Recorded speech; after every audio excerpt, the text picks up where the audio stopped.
I think if you had it down more and it was at an angle, maybe at the top right there, I think it would have been a little bit better, in my opinion. Now, some people love where it is, and that's fine. Okay, so now one of the other great things about this is starting in 2019, Apple CarPlay became standard on this vehicle, whereas before, or you can go back and get your 2016 to 2018 retrofitted with CarPlay or Android Auto for a fee, though. Of course, the dealer charges, I believe, around $400 because they have to pull out a bunch of stuff.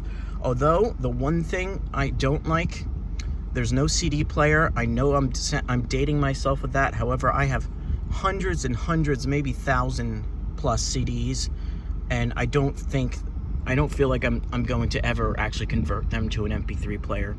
But, you know, right down here, we have our heated seats.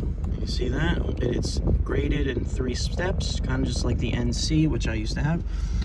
Everything's pretty basic. You know, this is the club model, so you don't get a lot of, you know, auto this or auto that. You just kind of put it where you feel it. Turn that one off. Nothing special going on down here. I mean, it's the basics. And so to control up there when you're driving, it will not, even though it's a touch screen here, it will not let you do this, touch this when you're driving. So you get this. And let me move out of the way so you guys can see that better. That is the center console, and that controls the entire thing by turning the knob and pushing down on it. So that's a cool thing.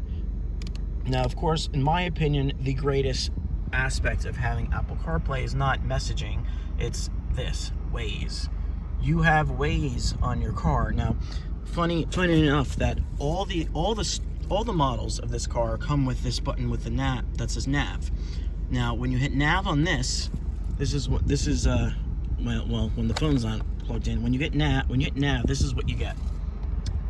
Your Mazda is not equipped for the navigation system. However, an integrated navigation system is available through your Mazda dealer as a genuine Mazda accessory. Yeah, so they threw the button on there, I guess to be cheap, because it's cheaper to do that. In all the models, even the Sport trim, which is the one below that, which I did not mention, they threw that on there, and I think it's a cheap way of trying to get you to pay them $500 when you don't need it. I mean, it does tell you the direction you're going, but I mean, it's pretty dumb. I mean, anybody with a smartphone is going to use Waze or Google Maps or whatever. You know, I don't think anybody's going to use that, in my opinion. Maybe I'm wrong. I don't know.